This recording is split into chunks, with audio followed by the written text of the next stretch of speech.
Journalists are kept under close surveillance. To go to North Korea is to accept the presence 24 hours a day of guides who are guarantors of the country's good image.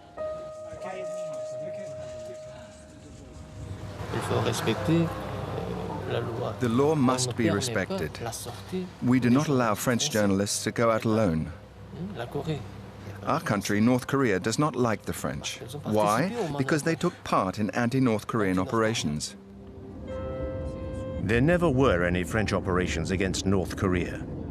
But in Pyongyang's eyes, every foreigner is a potential enemy who has to be closely watched. It's the sworn duty of each guide to chaperone the visitor and regurgitate the regime's propaganda. Even these official North Korean guides may not be filmed.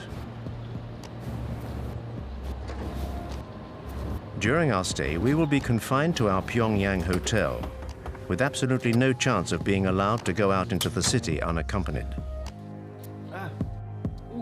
So, Mr. Han, what are we going to do? What now? We're going for a stroll. Where? Here.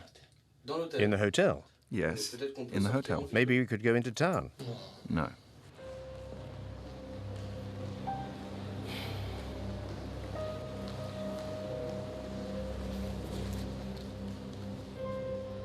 Having spent several hours wandering around the hotel lobby, we finally get authorization to go out.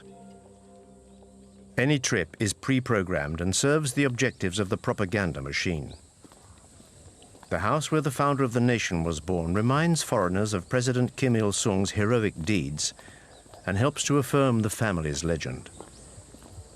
When she was 14 years old, the president left his native home, Mangyongdae, firmly determined not to return before Korea became independent. Since then, the president led the 20-year-long arduous anti-Japanese armed struggle to a shining victory and finally liberated our country. So our country... Hundreds of North Korean soldiers are taking part in a mandatory pilgrimage to honor the eternal president's memory. From the grandfather, Kim Il-sung, to the present incumbent, his grandson, Kim Jong-un, the leaders are as one in official pronouncements. Well, we now have the respected Comrade Kim Jong-un as our Supreme Commander. He is exactly like the President Kim Il-sung and the great General Kim Jong-il in his ideal leadership and in his humanity. So our Korea will always emerge victorious in the future too, under the wise leadership of the respected Marshal Kim Jong-un.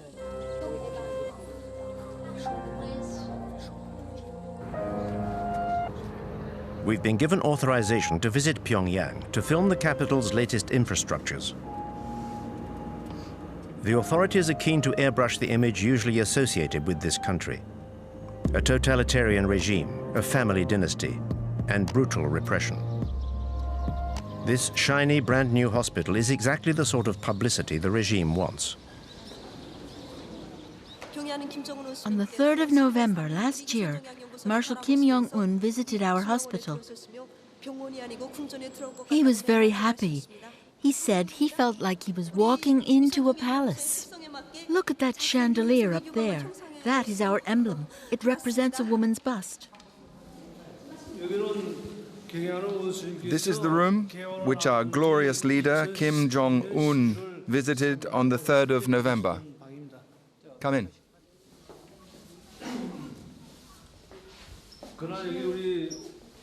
This is the bed the Marshal sat on when he came here.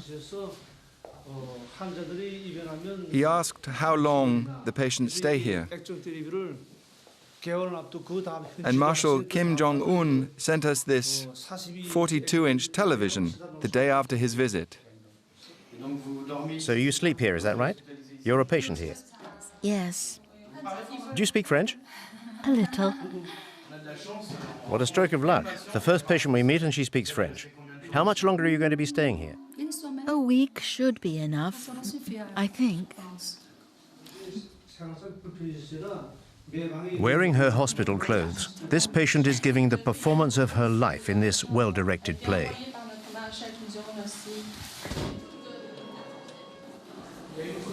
Is that a power cut?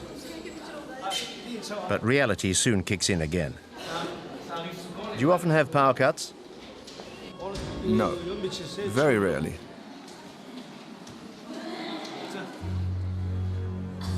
The hospital's employees do their best to remain unmoved by such events. Nothing can tarnish the image of the country and those who run it.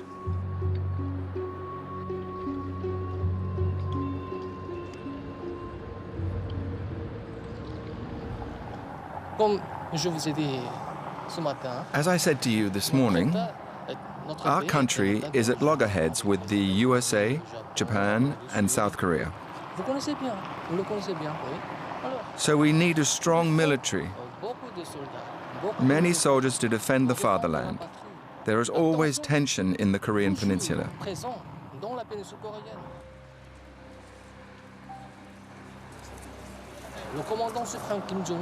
And Commander Kim Jong-un is very young. He has declared, if our enemies dare to light even the smallest fuse of a war, Korea will strike a lethal blow, which will definitively unite the country. Reunification of our nation is the most fervent wish of every Korean. This desire for reunification dates from the end of the Korean War in 1953, when the peninsula was split into two countries. But no peace treaty was ever signed. Officially, the two Koreas are still at war.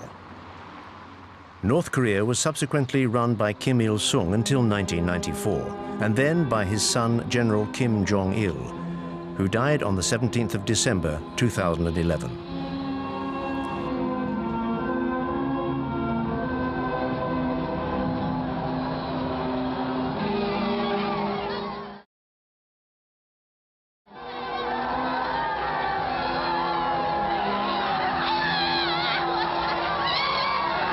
Kim Jong-un, son of the late Kim Jong-il, has been in power for 3 years. In life or in death, the Kim dynasty's power over 24 million North Koreans endures.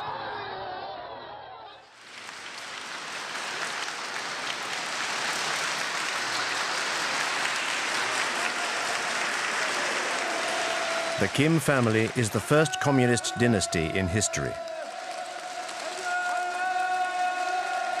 The new incumbent was presented to the people as a natural successor.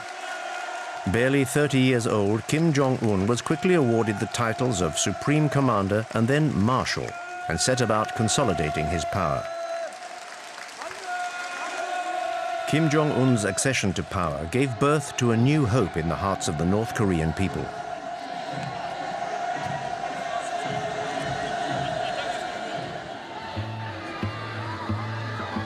More of a modernist than his father, he built theme parks and was accompanied at public appearances by his wife. No North Korean leader had ever been seen to be so liberal before.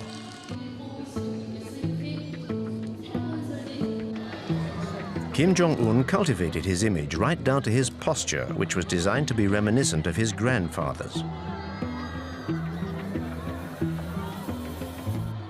Propaganda has now established him as the third strongman of the North Korean nation. The leader is the country's brain and the people are its body. Our guide is here to remind us of this.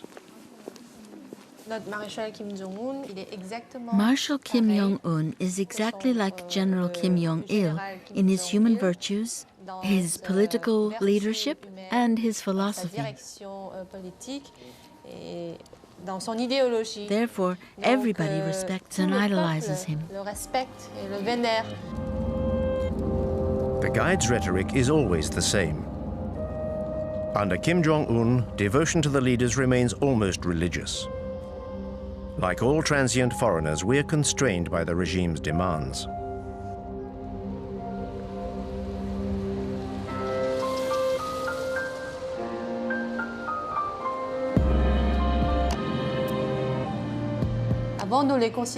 Before, we thought of them as leaders or heads of state. Now, we think of them as our family's fathers. Be it children or old people, be it men or women, the entire Korean nation considers them to be our fathers. In his 3 years of absolute power, Marshal Kim Jong-un, like his father and grandfather before him, has become part of the intimate fabric of Korean families. This retired scientist and her granddaughter are typical of this devotion to the regime. What are your feelings towards the Marshal? Like everyone else, I feel that Marshal Kim Jong-un is the embodiment of our destiny. He is our future and a father to us all. You foreigners could never understand how much we venerate our Marshal. The whole Korean population places its future and destiny in his hands. It is thanks to Marshal Kim Jong-un that I am wealthy and can live like this. In fact, maybe you know the song which speaks of the rise of our young nation and tells how our country will be built by the people under the guidance of Comrade Kim Jong-un. Thanks to him, our future will be brilliant and socialism will triumph.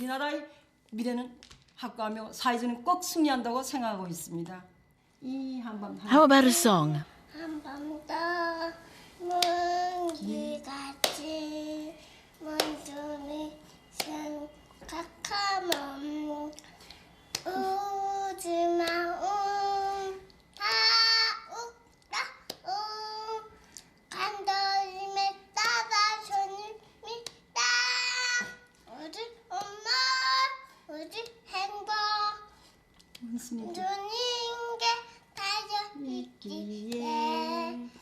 아침 저녁 소원은 하나 원수님의 안녕입니다. You see, even little children miss the Marshal, so they salute him in their songs. Your granddaughter who just sang, she's 2 years old. What kind of future do you want for her? What kind of country will she live in? I feel sure that she will live in a strong and prosperous country that will incarnate the might of Mount Baekdu. That she will live in a world where she will have no cause to envy others.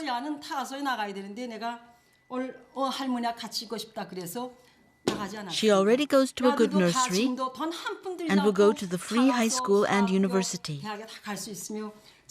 We hope she's going to be a scientist like her grandfather. We would like her to contribute to our nation's developments in science and technology under the guidance of Marshal Kim Jong-un.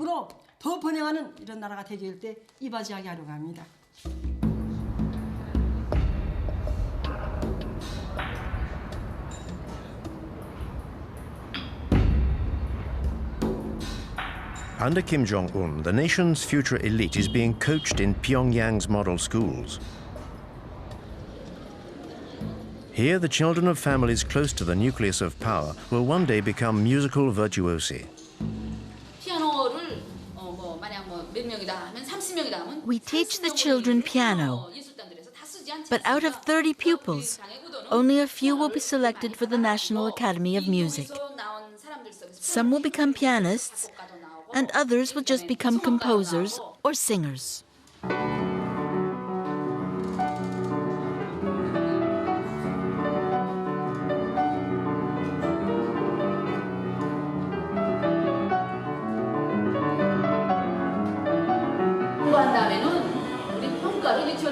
Our junior school gives out these red stars as rewards to children for good work.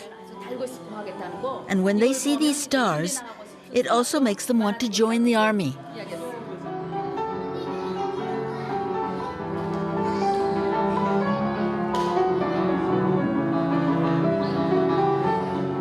In this way, youth is molded to the regime's ideology from an early age and plays a vital role in its propaganda. The children have to be adorable. They're cosseted and well-fed. These are the regime's privileged few, the keepers of its eternal future.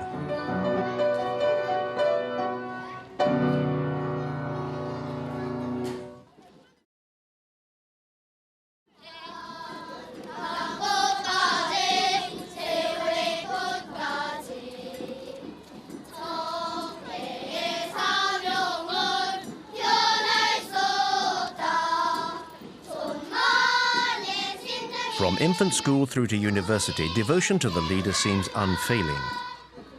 But all the parades, songs and smiles hide another reality. The images that we filmed in North Korea give no insight into how this enigmatic country really works.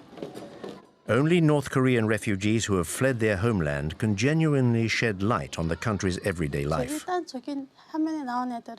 What your footage shows is children who are all at the same level.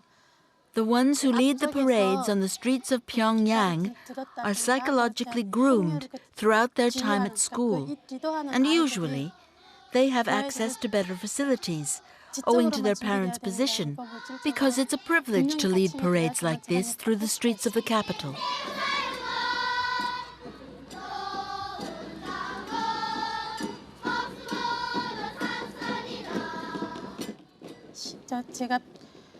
The difference between the kids from Pyongyang and the kids from the countryside is their size.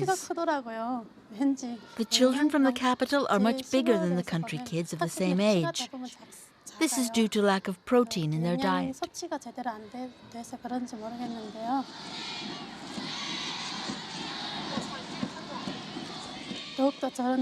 Now a whole host of new songs glorifying Kim Jong-un is being taught to the children. And they teach them to us, their parents. If children sing any song that is in any way critical of North Korean socialism, they're censured in front of their classmates.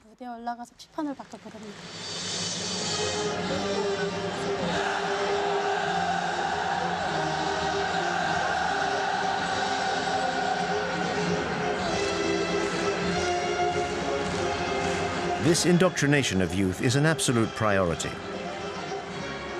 At the heart of this education lies a rabid patriotism.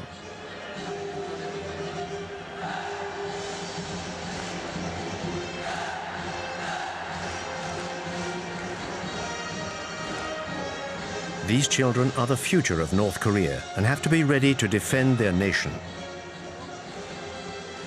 These mass spectacles are designed for the North Korean nation to promote its sense of power.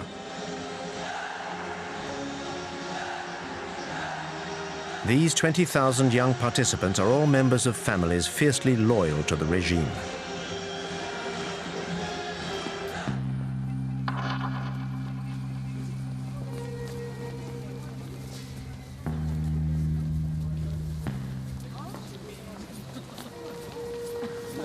These Pyongyang citizens are an essential part of the regime's rhetoric, at its very core. Students, teachers, and high-ranking military officers whose loyalty is beyond question. These men and women from the capital's elite are the only people allowed to meet foreigners. Like the Park family, a couple of university professors hand-picked by our guides. The Park family's exemplary conduct has enabled them to move into this block of flats. I'm still emotional talking to you now. We used to live on Mansadong Hill over there, in a flat on the 15th floor of a building, where those two statues of our leaders are. We were given this apartment on the 2nd of July 2012. Marshal Kim Jong-un came to visit us on the 4th of September 2012. He looked at every room, even the bathroom. He turned on the tap and the water ran freely, so he was very pleased. I couldn't believe how lucky I was to be able to live in a flat like this. When our Marshal Kim Jong-un visited us, I even asked him, "Dear leader, why is it that a family like ours is allowed to live in such a luxurious apartment?" The Marshal said, "In our society, teachers and their families are the people who are entitled to the greatest respect. If people like you can't benefit from living in a place like this, then who can? You deserve to live here." That's what the Marshal told me. A model flat for a model family. Happiness, North Korean style, is, like everything else, stage-managed. In order to ensure their loyalty and to disguise the iron rod hanging over the population, Kim Jong-un has transformed Pyongyang into a shop window for the regime's privileged few. Our Marshal Kim Jong-un is trying to ensure that all our people can enjoy a happy life. He wants the people to be able to live in a civilized country, a civilized and socialist country. It is his will and his intention that the people may one day enjoy a very modern lifestyle. This shows that we're trying to develop not just the leisure industry, but also sport, healthcare, and culture. We're trying to live in a more civilized world, basically. The despot Kim Jong-un has decreed the North Koreans should have fun. The country has supposedly entered a new era with fun for everyone. At least, that's the image that the authorities want to display to foreign visitors. On the outskirts of Pyongyang, this equestrian center is Marshal Kim Jong-un's latest creation.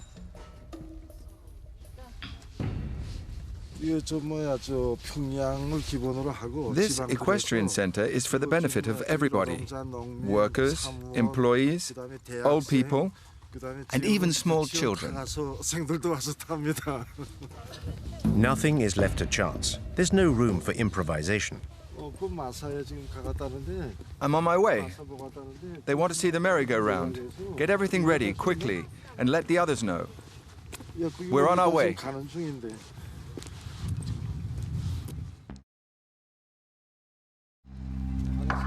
The horse symbolizes North Korea's power.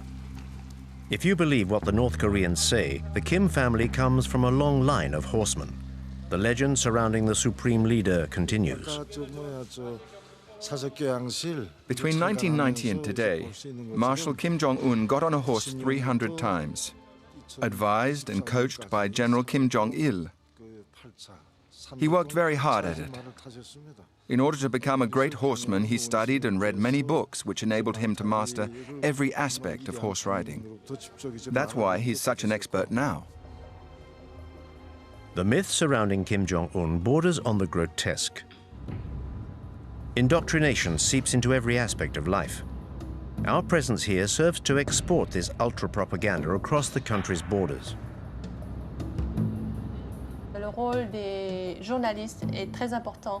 The role journalists play is very important. That's why we're taking the documentary you are making of our country so seriously. We hope that you will take what we have told you and turn it into a fair and objective documentary. Part of the schedule for the day is a visit to Marshal Kim's latest folly, a ski resort 200 kilometers from Pyongyang. His time studying in Switzerland gave him a taste for winter sports. The regime has spent $300 million on the construction of this complex. But Kim Jong-un has also achieved his objective of circumventing the embargo on leisure goods imposed by the international community. We have 10 ski slopes here at the Masik Resort, 9 for professional skiers and 1 for beginners. We started building these slopes in May 2013, and we finished on the last day of December 2013. That's what the Marshal required, and we achieved it. Our leader even promoted our resort all over the world.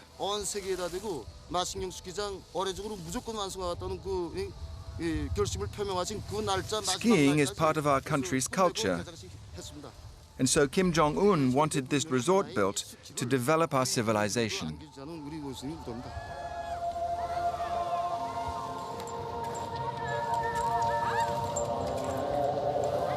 But who in North Korea can afford the luxury of a holiday here? No one is willing to explain the circumstances of their stay here. The resort was designed with the people in mind, and the prices too have been set with the people in mind. In Marshal Kim Jong-un's socialist country, money remains a taboo subject. Only 5,000 North Koreans are estimated to have the means to use this resort.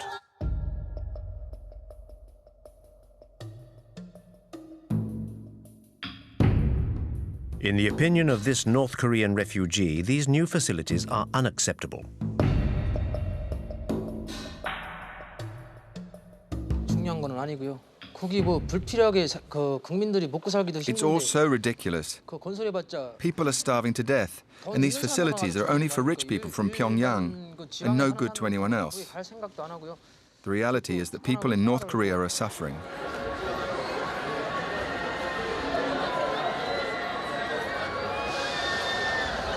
이런 건설하는 거 이런 거는 그냥 When I see all these leisure facilities being built, I think to myself that it's just to placate the people and show people abroad that the country is capable of achieving these things. All the money spent on building these things could have been redistributed throughout the population. This is just throwing money out of the window. North Korea's economic difficulties do not stop the regime from spending money hand over fist. Every 2 years, Pyongyang puts on a film festival open to foreigners. This is a way for the authorities to present an image of cultural and material prosperity to the world.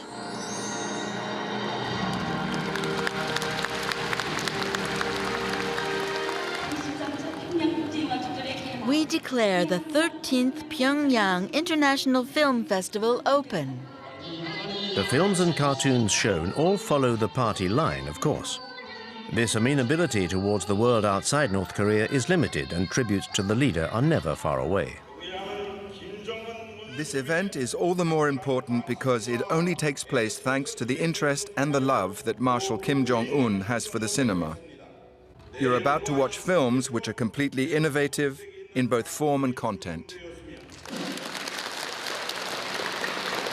North Korean cinema has a central role in the propaganda machine. It educates even before it entertains.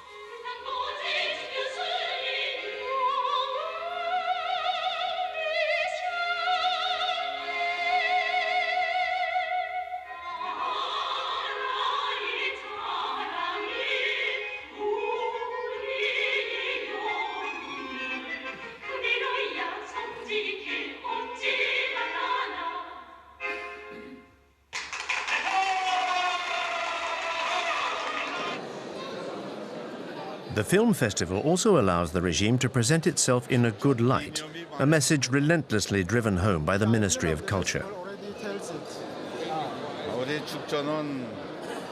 We want independence, friendship, and peace between peoples. All over the world? Yes, all over the world. A select group of dignitaries and a few foreigners are being treated to a soiree orchestrated by the great and good of the regime.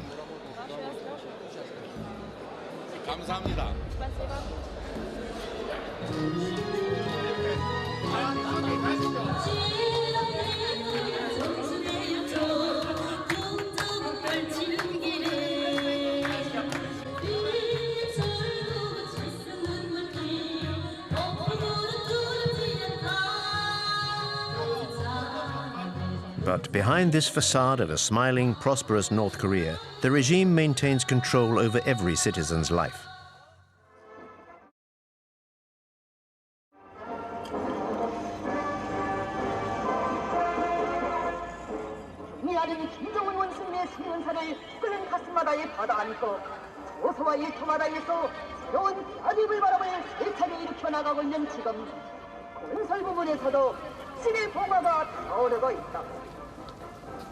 경량 원숭이의 10년차를 넘게 맞서서 송청강 기간식 발전소 건설장과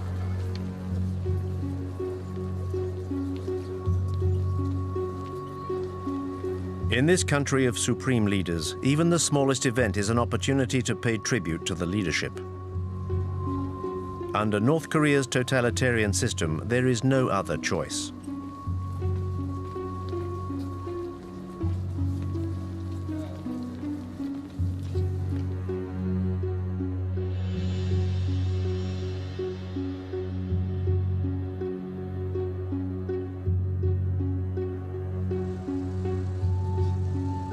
To commemorate the 60th anniversary of the end of the Korean War, the population of Pyongyang is requisitioned to pay tribute to its army. General Kim Jong-il said, "To safeguard our country, one can live without candy, but one cannot live without bullets." Our guide's words are directly influenced by the Songun doctrine, devised by the former leader Kim Jong-il, which gives the army the dominant role in building North Korea's socialism.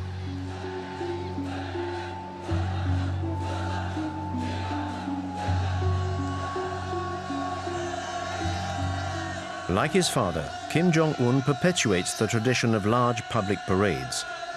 In this way, he sets the scene for his own power and that of North Korea.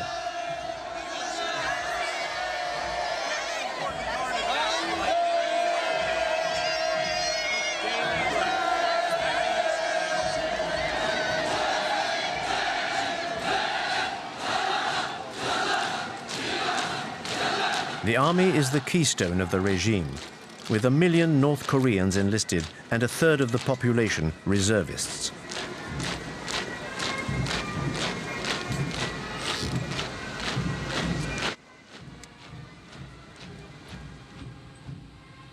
북한의 열병식은 독특한 대열 방식입니다. These parades are quite remarkable. I think they used to do something similar in the former USSR. What leaders Kim Il-sung and Kim Jong-il taught us was a style of military marching called the Hell March, which dated from the end of the war with Japan. It's a style that Kim Il-sung was already using when he fought the Japanese. The idea is to intimidate the enemy. When you do a hopping goose step like that, it's rough on the stomach. When we trained, we were told to wear 2 leather belts done up very tightly under our belly. This pushed up your stomach, which you can imagine is very painful.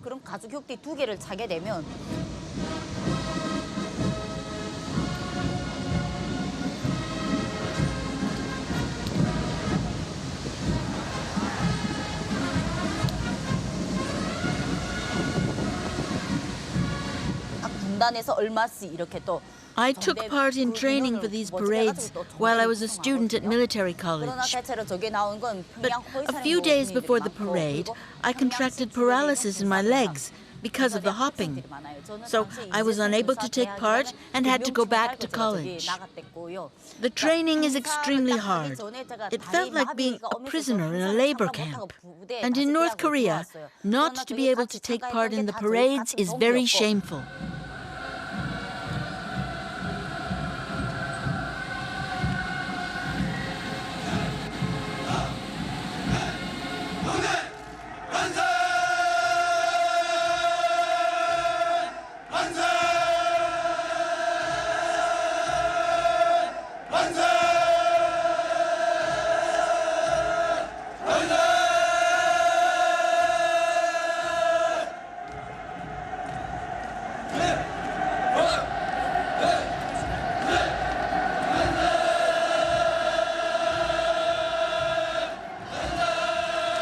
In order to establish his authority over the army and the party, Kim Jong-un took his inspiration from the darkest days of Stalinism. In December 2013, the young dictator began a violent purge of the state's apparatus. Any officials who could have got in his way were brutally eliminated, beginning with his own uncle, Jang Song-taek, who was very influential at the heart of the regime.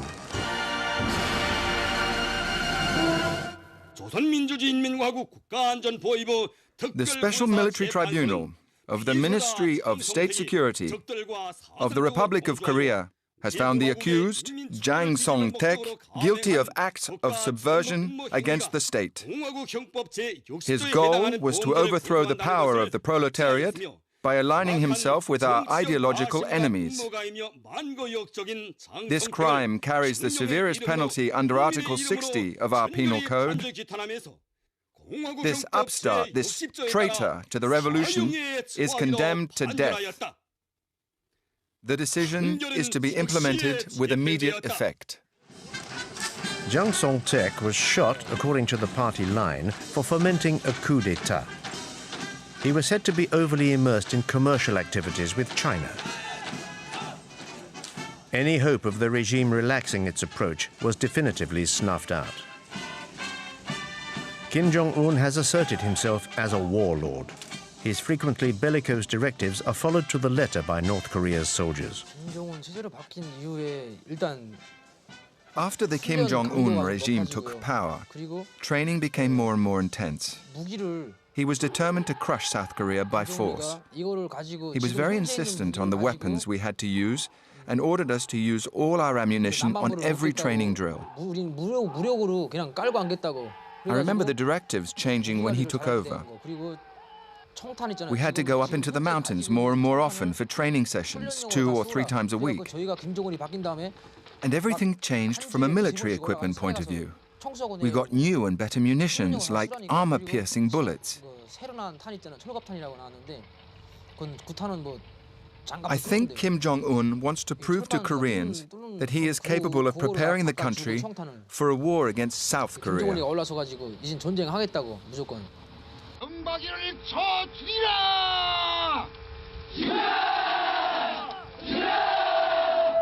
Marshal Kim Jong-un regularly challenges his southern neighbor and enemy. The regime's belligerent rhetoric goes hand in hand with provocative acts such as nuclear trials or military maneuvers. The state needs an enemy to justify the economic priority given to the military. This policy operates with no regard for the population, which outside Pyongyang is still vulnerable. Between 1994 and 1998, the country suffered its worst ever famine, which caused the deaths of hundreds of thousands of people. At that time, I was a soldier, and I had some serious health issues. I'd lost a lot of weight. I remember that opposite my barracks, there was a woman who used to deliver food to the Labour Party cells. I went to see the farm manager and pleaded with him to give me some apples. I said, "Give me an apple before I starve to death." So he said, "You can eat what you like when you're here, but you can't take anything with you. Otherwise, all the other soldiers will end up coming here and your superiors will confiscate your food." I lived on an apple in the morning and an apple in the evening for several months.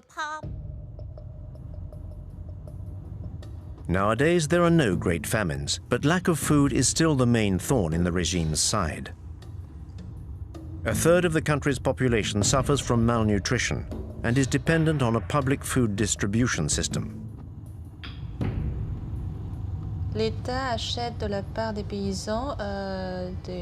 The state buys cereals and other foodstuffs from the farmers at a low price and then redistributes them among the population. Depending on the number of people in the family, they get more or less food. More is given to families where there are adults. The regime is still incapable of feeding its people, but is keen to convince us that the opposite is true. Our journey now takes us on a visit to a naturally exemplary farm. These are the details commemorating our visits from General Kim Jong-il, who came 15 times to give us new instructions. His advice when he was here enabled us to improve production. He was very pleased. The general said, at first, the soil here was bad, but the good work of our farmers has allowed us to increase productivity. General Kim Jong-il himself said that our farm should become a model to the rest of the country. This model farm looks more like a ghost farm. According to the manager, 850 farmers work here. We do not see a single one. This dilapidated greenhouse is the regime's attempt to convince us of how modern its agricultural system is. In fact, what we produce here is mainly for the local population. We don't get involved in how many people we distribute vegetables to. There is an organization above us that calculates this and then gives us production targets for the year.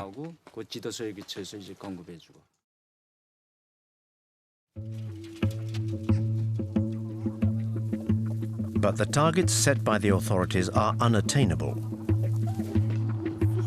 In order to help the farmers, the regime takes its inspiration from the Maoist model and sends the army into the fields. As soon as our training is over, we go into the country to work with the farmers. We usually help with pricking out rice or planting corn. Every regiment is billeted to a farm near its barracks. The commanding officer might say, this barracks, you go to this farm or whatever. After the corn harvest at the end of October or beginning of November, we return to barracks to start our winter training. In March 2012, Kim Jong-un introduced a reform which allowed farmers to keep half of what they grew. But a lack of fertilizer and farm tools prevents the country from being self-sufficient, and this fundamental principle remains out of reach.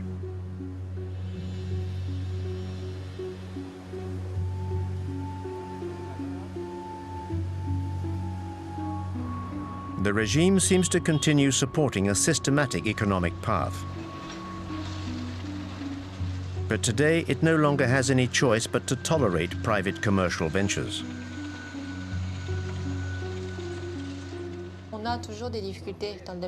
We still struggle economically. There are still obstacles to overcome, but under our marshal's leadership, everyone can enjoy a stable lifestyle.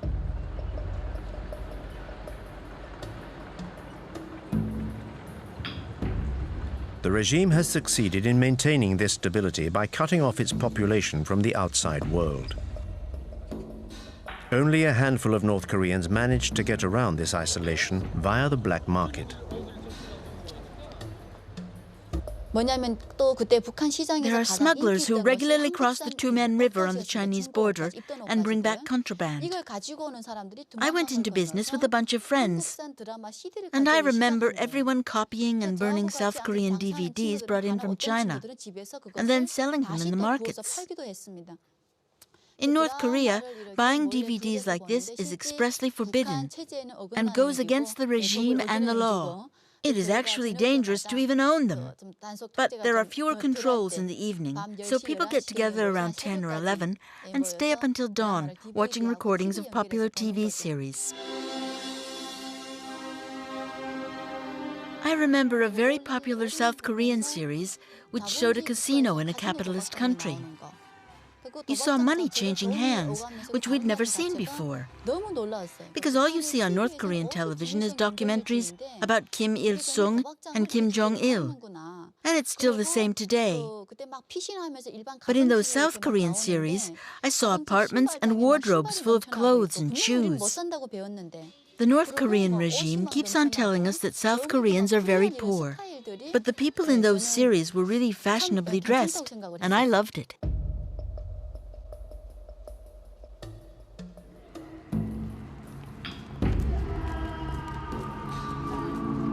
According to these refugees, this new merchant elite could be the catalyst for change within the country. This may explain why control over the population has increased since Kim Jong-un's accession to power. North Koreans have absolutely no chance of leaving the country legitimately. So despite the risk, many try clandestinely to cross the border into China.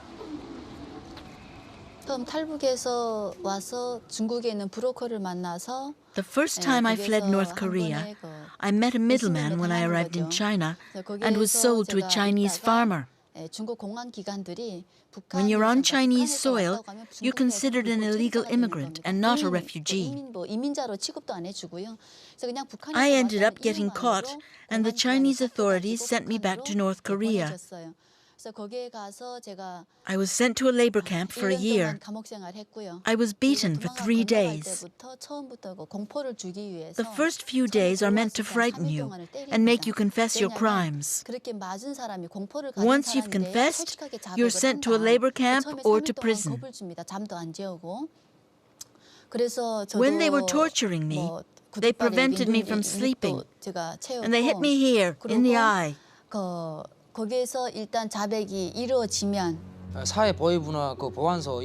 I was a border guard on the Tumen River, it was my job to catch fugitives.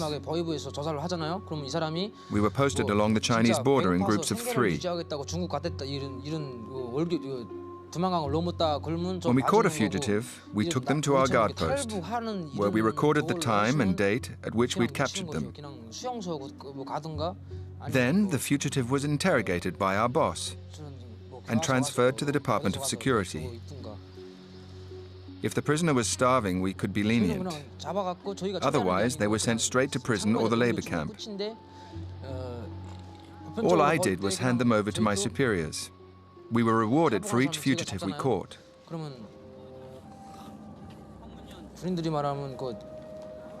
I stopped about 8 people from escaping across the Tumen River into China. If you catch 1 fugitive, you get a medal. If you catch 5 in the same year, the Labour Party awards you prizes and even holidays so that you can go home and see your family. 김정일이 당 있잖아요. 조선노동당에 입당시켜주고.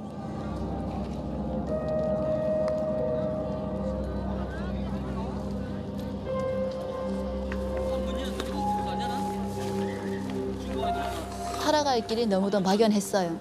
그리고 이미 저는 Once I left prison, I wondered how I was going to carry on living with no identity. 국가 반역자로 이미 I was considered a traitor to the nation, so I had no future in North Korea. I tried to flee a second time.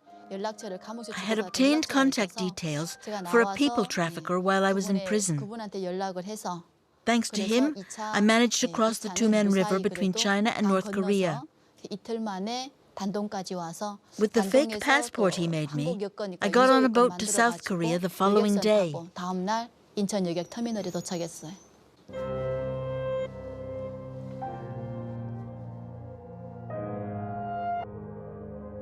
The ruthlessness of the regime and the disastrous economic situation have forced over 200,000 North Koreans to flee their country. 25,000 have made it to South Korea. Despite some early hope, Kim Jong-un's accession to power has not changed the nature of the regime. Never before has the contrast between the reality of this country and the image it tries to portray been so glaringly obvious.